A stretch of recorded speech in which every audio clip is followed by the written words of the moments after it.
Hoy vamos a hablar de un tema que afecta a muchísimas mujeres, pero que sorprendentemente muchas veces se queda en la sombra, como si no existiera. Vamos a hablar de los miomas uterinos. Para que nos hagamos una idea de la escala de la que estamos hablando, quedémonos con esta cifra, 70%. Es que es una barbaridad. Significa que 7 de cada 10 mujeres van a desarrollar miomas en algún momento de su vida fértil. Y aún así, ¿cuánto se habla de ello? Muy poco. Y aquí está, yo creo, el quid de la cuestión. El problema es que el dolor, el sangrado abundante, de todas esas molestias, se han metido en el saco de lo normal, de cosas de mujeres. Y claro, esa normalización provoca que muchísimas personas sufran en silencio pensando que es lo que les ha tocado vivir. Venga, pues vamos a meternos en materia. Vamos a desgranar qué son exactamente estos miomas y qué sabemos a día de hoy sobre por qué aparecen.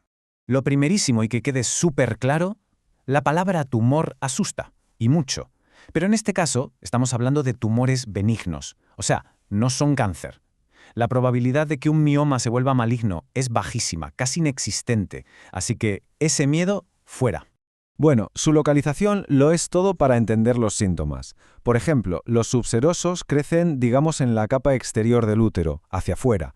¿Qué pasa? Que al crecer pueden empezar a apretar a los órganos que tienen al lado, como la vejiga. De ahí esa sensación de tener que ir al baño cada 2 por 3. Luego tenemos los intramorales.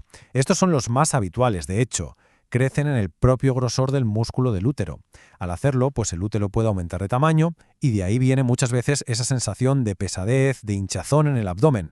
Y por último, los submucosos. Estos crecen hacia adentro, invadiendo el espacio donde se aloja un embarazo, por ejemplo. Pueden ser los más pequeños, pero a menudo son los que dan más guerra, provocando las reglas más heavy y largas, porque afectan directamente a la capa que sangra cada mes. La pregunta del millón: ¿y por qué salen? Pues no hay una sola causa, es más bien una mezcla de factores. Se sabe que las hormonas, el estrógeno y la progesterona, actúan como su gasolina, los hacen crecer. Hay un componente genético claro, si tu madre los tuvo, tienes más rapeletas. La edad, la etnia, pero el detonante inicial, ese primer clic, sigue siendo un pequeño misterio para la ciencia. Pero bueno, más allá de la teoría y los nombres técnicos, ¿cómo afecta esto a la vida real, al día a día? Porque un diagnóstico no es solo una palabra en un informe médico, es algo que te cambia la vida. Fijaos en el testimonio de Laura. Es que es brutal. No poder afrontar una reunión de trabajo con normalidad por el pánico a mancharte. No es solo un problema físico, es una ansiedad constante, una limitación que te roba la confianza y la libertad. O lo que cuenta Marta, tener que ir al baño cada 20 minutos. ¿Cómo duermes? ¿Cómo haces un viaje largo? ¿Cómo te concentras? Una presión constante que interrumpe las cosas más básicas y que, lógicamente, destroza tu calidad de vida. Así que resumiendo, el cuadro general puede ser muy duro. El sangrado exagerado, que puede provocar una anemia brutal y una fatiga que te deja sin energía para nada. El dolor pélvico crónico, la presión constante y en algunos casos hasta puede complicar la búsqueda de un embarazo. Es un panorama realmente debilitante. Vale, llegados a este punto, la pregunta es obvia. ¿Y ahora qué? ¿Cómo se detecta esto y qué se puede empezar a hacer para manejarlo? Porque el primer paso para tomar el control es, sin duda, tener un diagnóstico claro. Pues la buena noticia es que el diagnóstico suele ser bastante sencillo. La prueba estrella es la ecografía transvaginal. Con ella, los ginecólogos pueden ver el útero con una claridad increíble. Y no solo confirmar si hay miomas o no, sino también medir cuánto miden y, superimportante, dónde están situados exactamente. Con el diagnóstico en la mano, lo primero que se suele intentar es controlar los síntomas para mejorar la calidad de vida. Ojo, esto no cura los miomas, no los elimina, pero puede suponer un alivio enorme. Hablamos de opciones hormonales, como la píldora o el DIU, o de medicamentos como el ácido tranexámico, que ayuda a cortar el sangrado. Y por supuesto, suplementos de hierro para luchar contra la anemia. Y a partir de aquí, cuando el manejo de síntomas no es suficiente, llegamos a un punto clave, a una encrucijada donde la decisión es muy personal y fundamental. Y aquí se ve clarísimo. Básicamente hay dos grandes caminos. Por un lado, los tratamientos que buscan quitar los miomas pero conservar el útero, pensados para quienes quieren tener hijos en el futuro o simplemente no quieren que se lo extirpen. Y por otro lado, está la solución definitiva, que es quitar el útero por completo. La elección depende de muchísimos factores, de la salud, de los planes de vida, de los deseos de cada persona. Dentro de las opciones conservadoras, la más conocida es la miomectomía.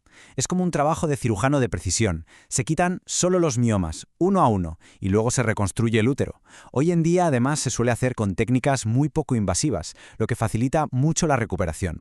Y luego está esta otra opción que es una pasada de ingeniosa y no es una cirugía como tal, la embolización. A través de un catéter se inyectan unas bolitas minúsculas que van directas a las arterias que alimentan a los miomas y las tapan. El resultado, se les corta el grifo, se quedan sin sangre y poco a poco se van encogiendo, se secan. Y finalmente, está la opción definitiva, la esterectomía. El testimonio de Ana lo dice todo. Me devolvió la vida.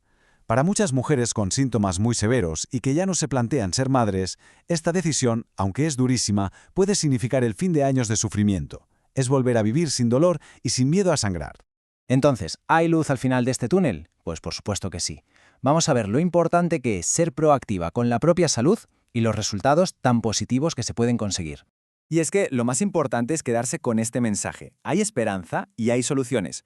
Con el diagnóstico correcto y el tratamiento adecuado, se puede recuperar el control de tu cuerpo y de tu vida. Los datos lo demuestran. La gran mayoría de las mujeres tratadas experimentan una mejoría increíble. Se acaba el dolor, se reduce el sangrado, vuelve la energía.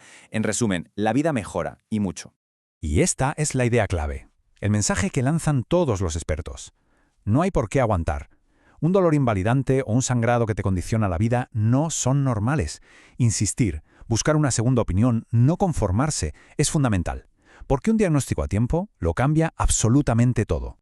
Y cerramos con una pregunta que queda en el aire. Si esto afecta a una mayoría de mujeres, ¿cómo puede ser que siga existiendo este silencio a su alrededor? Es desconcertante. Quizá la única forma de romperlo es justamente esta: hablarlo, compartir experiencias y exigir que la salud femenina deje de ser un tema secundario y se ponga en el centro del debate.